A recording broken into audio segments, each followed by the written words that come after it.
political and communications consultancy. Without further ado, can we please give a warm welcome to Alexandra Phillips.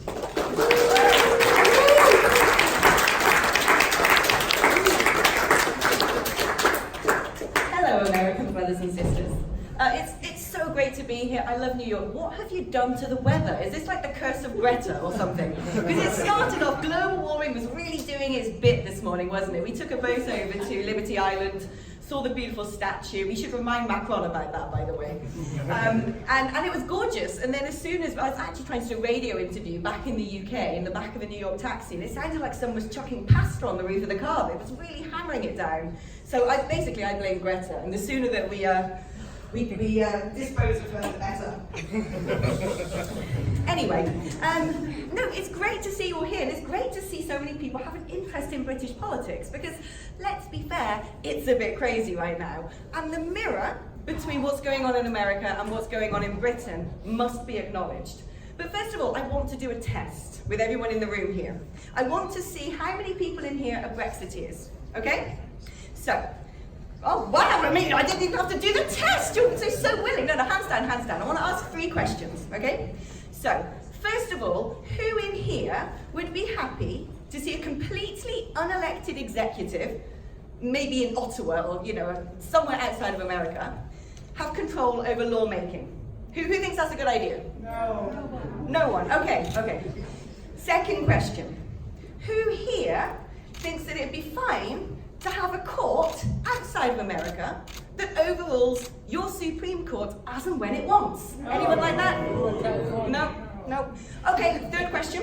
How do people here think it would work if you had completely free, unfettered immigration with the whole of South America and Canada, the Caribbean, anything basically, within a 100-mile radius of the American coast and more? Anyone like that?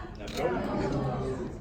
Okay, so you're Brexiteers then. Great, thank you. Now you can all welcome. So my comms guy James over here in the grey suit, dashing Englishman for any single ladies out there, he arrived in America the day before me.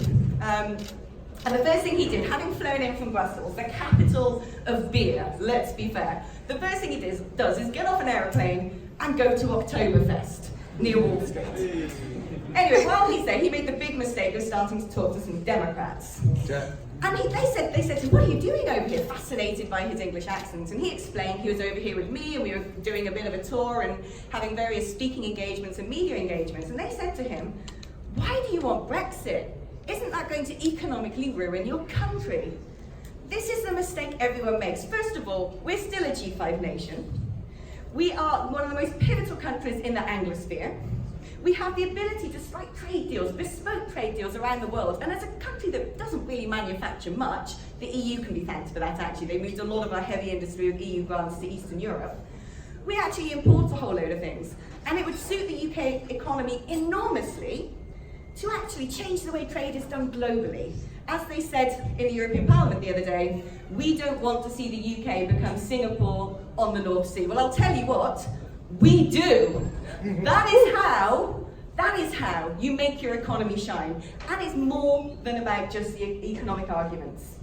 And as I just explained then, this is about sovereignty. This is about determining who comes into your country, lives, works, resides there, and having a meritocracy in immigration, where instead of slamming the door on our cousins from the Commonwealth, whatever they want to bring with them, whatever skills and passions and knowledge and love for our country they may have, instead, what we have is a system that says, okay, if you're from Europe, it doesn't matter whether you're a top doctor or a human trafficker, just come on in. That's insane. This is about British people saying we want to make our own laws. For almost 5 decades now, the majority of our lawmaking has been coming from Brussels. The estimate is somewhere between 75 and 80% of laws in the UK emanate from the European Union. Staggering.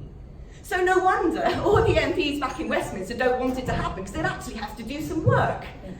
And you know what they're like. They don't want to face an election either. Have you ever met a politician who would happily be voted out of their own job? The answer is yes, because that's me. Anyway, I'm glad that you've invited me here tonight. I'm so thrilled to be here. I'll answer as many questions as I can to demystify what's going on with Brexit and draw some parallels as well between what's happening in America. And yeah, thank you. And the white wine is full right now, but I want someone to keep their eye on that glass, and the minute it empties, it will help me keep talking. So thank you. So we're going to be taking a few questions. We'll start, just put your hand up, and we'll start with Vish. Start with Vish here. With 52% of the population voting to leave, there's a clear mandate from the British people. Why do you feel that the Tories have been unable to deliver on Brexit? Is it the absence of will, or is there a lack of ability? Right, okay, so first things first.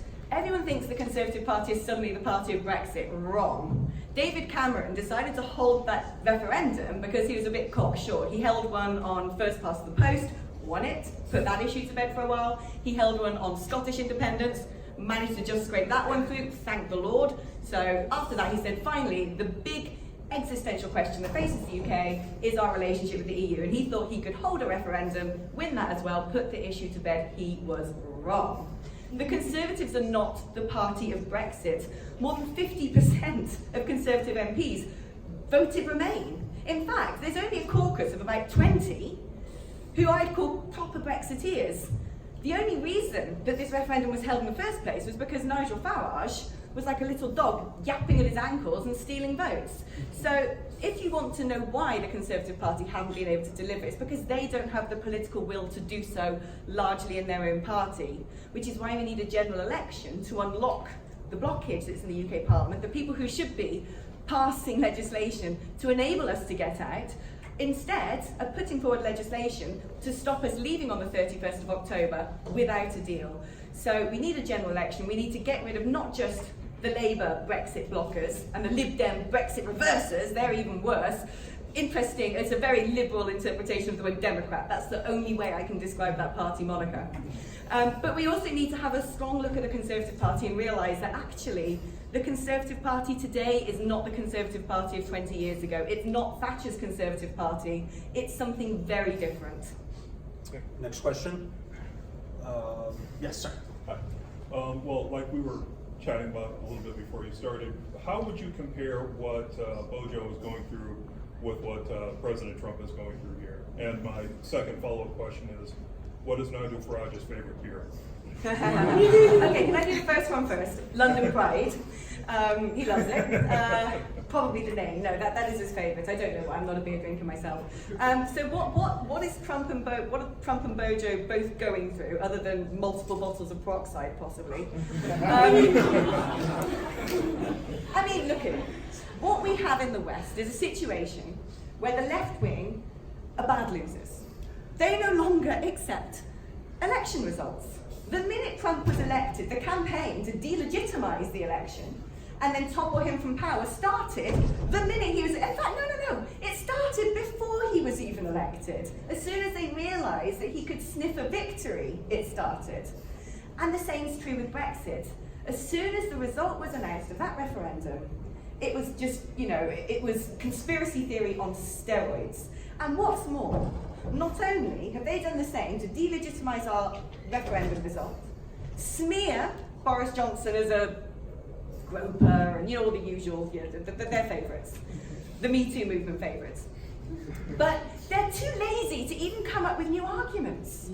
Apparently the only reason Trump was elected is because Cambridge Analytica brainwashed everyone. Guess what? They did the same in Brexit, despite not even having a contract, but somehow they did that. Guess what as well? Everyone in America who voted Trump are just stupid. They're thick. They didn't know what they voted for. Same with Brexiteers, we're all idiots. It's exactly the same. What we're seeing across the West is a hardening of the left. And yet what we're being told constantly by the establishment is it's a hardening of the right. And yet, as a politician, when I go and do interviews on College Green, the big grassy area outside Parliament where they erect these huge structures to, make you do interviews while a load of frothy-mouthed Ramonas are spitting bile at you, they love that. I hear words like fascist and Nazi. Those words are dangerous. I don't see the Brexiteers taking to the streets. I don't see them donning yellow vests. I don't see them attacking and throwing milkshakes at left-wing politicians or those who are actually trying to thwart a democratic election result. Actually, the biggest democratic exercise in my country's history. More people voted for Brexit than they have voted for anything else ever before. And I don't see those people, the patriots, the believers who just want freedom, I don't see them protesting, but I see Antifa-like crowds building on a daily basis, marching through the streets of London with their portable coffees in hand and their little EU blue and yellow starred berets. Oh, innocent they may look. But the problem is, a lot of these protesters are actually being paid to do that. Yeah. We have a serious, organised effort in my country and in your country to thwart the very notion of democracy, and that should alarm us all. Next question. Yes. I'd like to ask about the British Supreme Court. Specifically, I heard David Starkey ranting about this, how it's this sort of grafted-on institution. In 2009 with the Blairites, just grafting it on there. Now, I was curious, what do you make of this decision? Because a lot of other high British courts have been like, no, prorogation is legitimate. It seems to me that that's the greatest threat to Brexit, having brought Parliament back in session at this point. Well, first of all, I just want to celebrate the fact that one of the most commonly used words in the pub in Britain these days is prorogation. I mean, that's how crazy my country's become. It's a beautiful thing. Now, what's interesting is Tony Blair set up the Supreme Court in the 90s. And frankly, we haven't paid much attention to it. I don't really know what it's been doing for the past 20 odd years. But Boris made a big mistake proroguing Parliament in this effort to symbolically stop MPs from putting forward legislation to stop a no-deal Brexit, which they've managed to do anyway.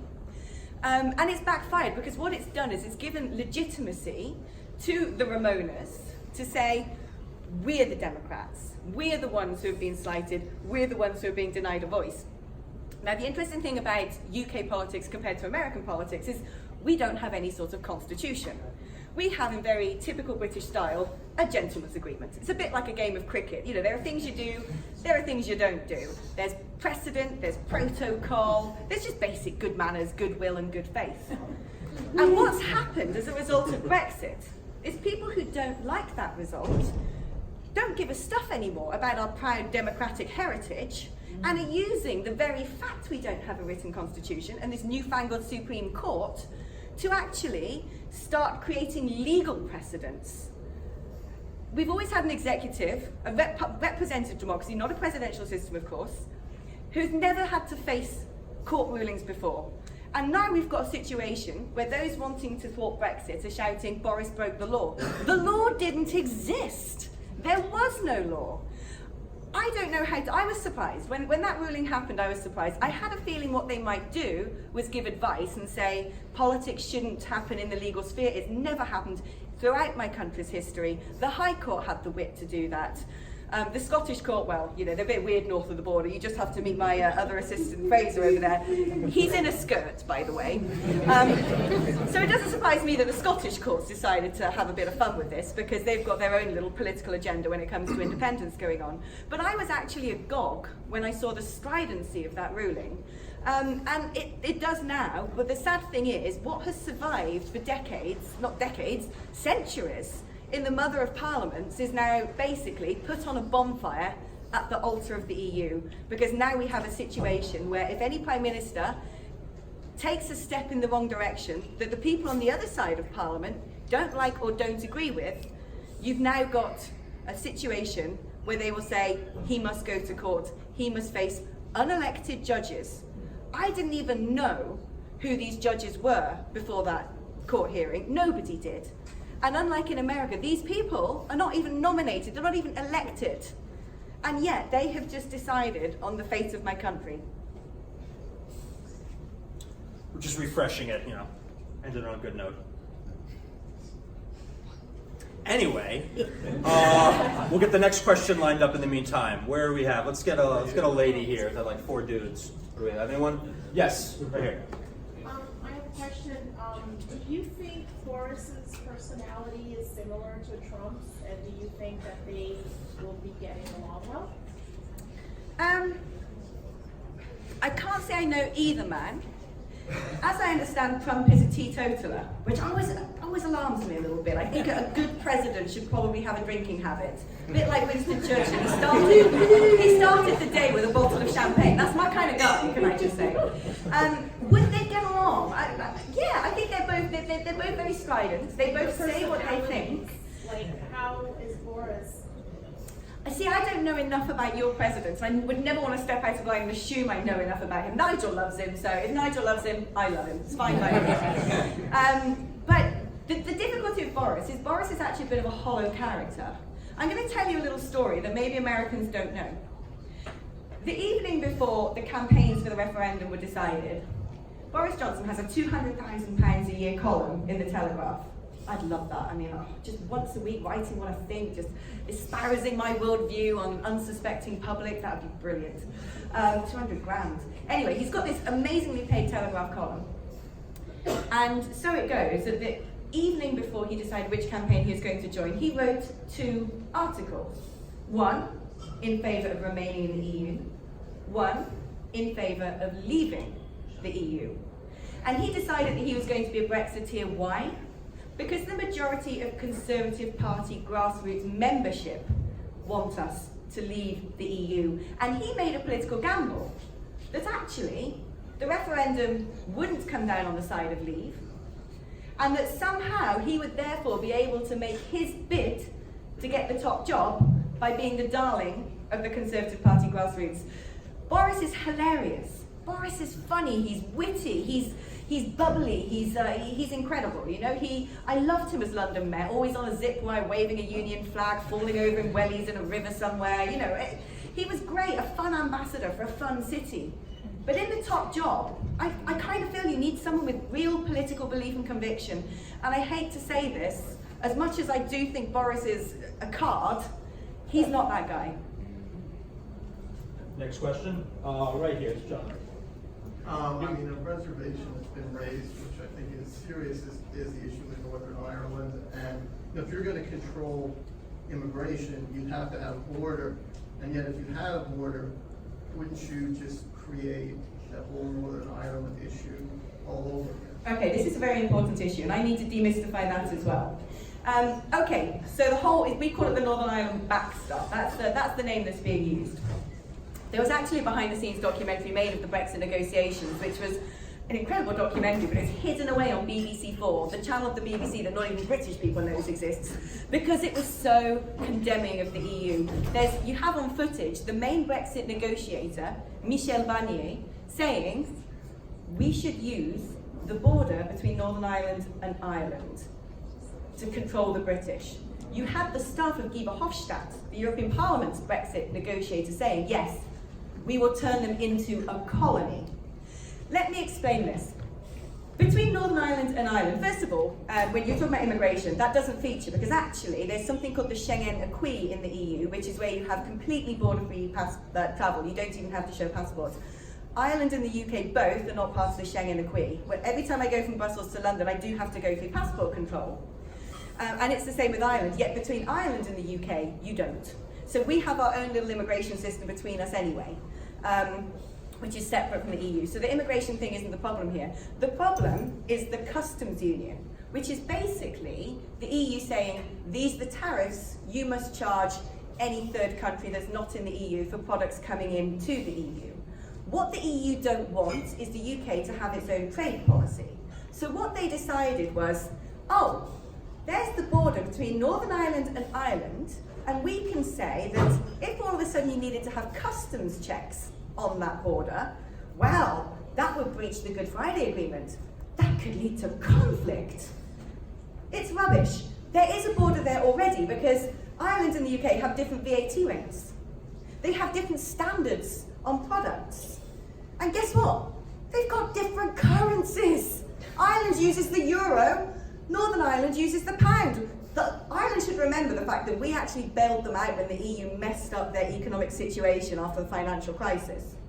But anyway, so the EU come up with this master plan that they're going to use that border and pick healing scabs of a conflict that was really only resolved about 20 years ago to make that happen. That's how cynical they are, and I'm not making this up. I would urge you to try and find that BBC documentary on YouTube. Someone would have clicked it somewhere. But since then, the guy who wrote the Good Friday Agreement, Lord Trimble, he actually got a Nobel Peace Prize for that, by the way. He has come out and said staying in the EU is the biggest threat to peace and against the Good Friday Agreement, not leaving the EU. The highest court in Belfast, the capital city of Northern Ireland, has said leaving the EU with no deal will not affect the Good Friday Agreement. And yet, Nancy Pelosi, God bless her, has turned around, assuming the position of president herself, and said, oh, well, the US won't do any sort of trade deal with the UK unless it respects the Good Friday Agreement. Well, I'm sorry, Nancy, have you even been to Ireland? Do you understand the history of Ireland and Northern Ireland? And do you actually understand what the EU is doing, cynically doing? Essentially, I would say warmongering at this point, to keep repeating that it's a threat to peace. I don't believe it. It's not a threat to peace. There is already technology that exists. So checks on things like products with different duties and standards and all the rest of it happen off-site. You have trusted trader schemes where people input stuff into computers and it's done on goodwill. And yes, there might be the odd bootleg Guinness that crosses the border. Who cares? I mean, I don't. The whole Northern Ireland border situation is a sheer cynical construction. And I would advise you actually go and find that out for yourself. Google it, do some research, look into it, and then from that draw your opinions of the people sitting in Brussels currently still essentially running my country. Two more questions. If you don't have passport control, then anybody from Europe and anywhere else can cross, right? You're saying there's no passport control. No, we do. between Ireland We have passport control between the UK and the EU, and Ireland has passport control between Ireland and the EU. But if you're a UK citizen going to Ireland or an Irish citizen going to the UK, you have to show ID. You have to get a driving license out or something to get on your flight. But you don't need to go through passport control. But if I was a Belgian person coming from the UK to Ireland, I would have to. You just have a different lane. Are you from the UK, go down this route? Are you not from the UK, go down this route?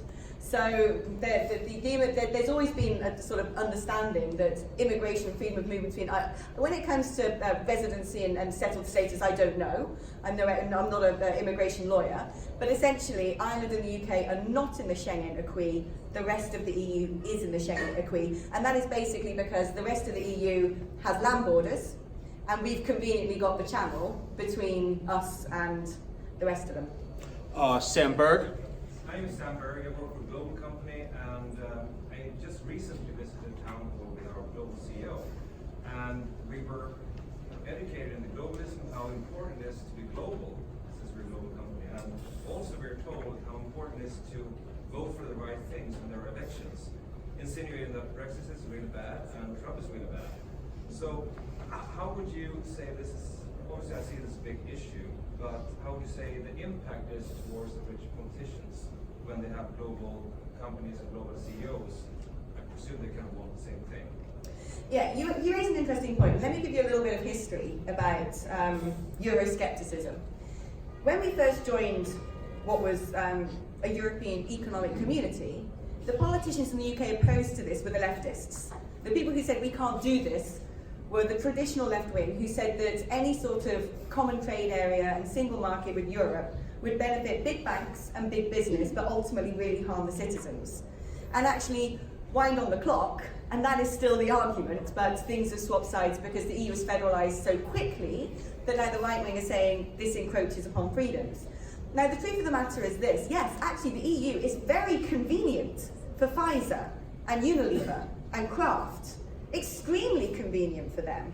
But it's a nightmare for small and medium-sized enterprises. It's a nightmare for blue-collar workers who are suffering from wage compression due to economic migration from Eastern Europe. And for that reason, yes, I always say it's a corporate cartel. This is where I actually start sounding like what I'd call an old Bennite, or one of the traditional left wing in the UK when it comes to the EU.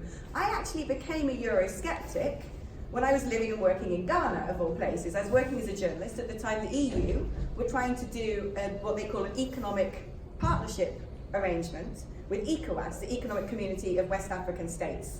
And they had plucked off all the smaller West African member states of ECOWAS, one by one, with threats about we'll withdraw aid, or we'll do this, or we'll do that, and got them all to sign up. And good old Ghana, where I was living, dug her heels in and said, not on my watch. Oh no, because you want to come in and you want to take all of our natural resources out without paying any sort of duty at all, which at that point made up 1/3 of their GDP. And you're going to flood our market with cheaper and actually preferred European finished products. It was a nightmare for Ghana, and the sad truth is the EU rode roughshod over them, and the partnership agreement was signed anyway. So you do think they have any impact on the process moving slowly? My personal view on trade is this. I actually think that the EU model of doing a trade negotiation on behalf of 28 very diverse culturally, linguistically, industrially nations does not suit anybody but massive multinational companies. But sadly, the EU is run by the massive multinational companies. It's not run by politicians. MEPs like me have no ability to make laws. The laws and the decisions are made by the European Commission, who are completely unelected and at the behest of 30,000 big multinational lobbyists. Now, if you're a big multinational company, if you're Goldman Sachs, you love this. But if you're a plumber in Sheffield, this is your worst nightmare. So there has to be a balance. Yes, we do want to promote international trade and global business, but me personally, I would rather the UK can do a free trade deal with America that is bespoke to my needs and your needs. I would rather the UK can trade with Kenya, and Kenyans can put their tea in tea bags and in boxes and design the packaging and export that to my country, because I drink a lot of tea and I lived in Kenya and their tea is amazing. And actually most of our British tea comes from Kenya. But lo and behold, if Kenya dares to process it, put it in a bag and put it in a box and send it to the UK, they face tariffs of up to 60%. What does this mean for the developing world? It means that 90% of Africans are locked in agrarian toil. Despite having most of the world's resources, it's neocolonialism. Once upon a time, countries like my country would go to Africa and it would take out the product and it would take out the human resources in the way of slaves, bring them over to your country and do all of that here. Well, they don't put people on boats anymore, but the system is still alive and well across Africa. And that is something that is what made me a Eurosceptic. That's when I realised the European project is cynical and it's wrong. And it's time we move forward in a progressive manner, not just for the benefit of my country, but I want the UK to be the first country to say it's time that global trade was done differently. And we have real fair trade that lifts the developing world out of poverty, but at the same time also reduces the price of those products on supermarket shelves. One last question, this gentleman right here. Right here. So,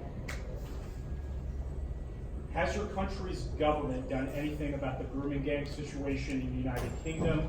And if not, what would a Farage government or Phillip's government do for that matter to solve that issue?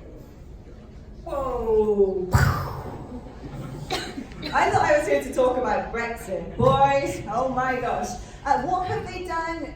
Very little, because actually for the last 3 years since the referendum result, nothing has been passed. Politicians have been so busy arguing over Brexit that actually not a single piece of new legislation has passed through UK government. So there you are. The answer to that would be nothing. But you regularly see in the news that grooming gangs are being found out and tried and you know, facing prosecution and being put in prisons. The difficulty is, this all emanated out of a reluctance at local level, in the police force, in the councils, to do anything about it. And the reason for that is twofold. One is political correctness. One is not wanting to offend anybody. You can't say Asian grooming gangs or Muslim grooming gangs, it's just grooming gangs, when actually every time you see all the mugshots and read the names, it's very clear that there's a particular part of British society who are the main culprits here. And that shouldn't be a reflection on anyone else from that community, can I just say. But there's been an unwillingness to do it due to political correctness, but there's also something more sinister afoot. There's a willingness to not do anything about it because most multicultural areas are Labour voting areas. And the Labour Party depends massively, in order to win seats, on those communities. And you have a whole racket going on of postal voting fraud, where the Labour Party will register about 8, 9, 10 family members at one address, when there's probably 1 or 2 people living there. There's a whole electoral process. There's actually been, we recently had a by-election in Peterborough, a town in the east of England, which actually my party, the Brexit Party, should have won. We won it on the night when they counted the votes at the ballot box. Then the postal votes were opened. A man who had been sent to prison for electoral fraud had been in charge of the Labour postal votes, canvassing, going around GOTV and making sure that members of his community, he was Asian of origin, members of his community voted the way he said. It's been the same in Tower Hamlets in London. So there is an existential issue here that we do need to tackle somehow, and I don't have the answers for that. What would a Phillips government do? Blimey, that's a huge question. It's so difficult. I don't know. I mean, you can't really undo what's already happened, but in future I would hope when people come and live and work and settle in my country that they want to be part of my country and live by my country's laws and culture and assimilate and be British. Everyone must have the freedom to practice whatever religion they want, whatever sexuality they are. I don't care. You know, I'm a true liberal. But I think it's only fair to say if you're going to come to my country, you must respect our culture and our laws. And we haven't been strident enough about that. We've been too scared to be strident about that. But there's nothing wrong with saying we're British, we're proud, we hold our heads high, and this is how we do things over here. And in future, I think we just need to be a little bit more careful. And when you see these flashpoints and the alarm bells are going off, the police need to be emboldened to act on it and not fear that it's going to blow up in their face and they're going to face some sort of penalty or blockage in the workplace or be called out as a racist. Same in the social services, same in the social care sector, same with doctors and nurses when they see evidence of things like FGM. We need to embolden people who are on the front line dealing with all the communities of the UK to be able to stand up and say this is a problem and deal with it swiftly, deal with it acutely, and make sure that the law it covers us all, that nobody is above the law, wherever you're from, whatever your religion and whatever your background. Let's give a round of applause.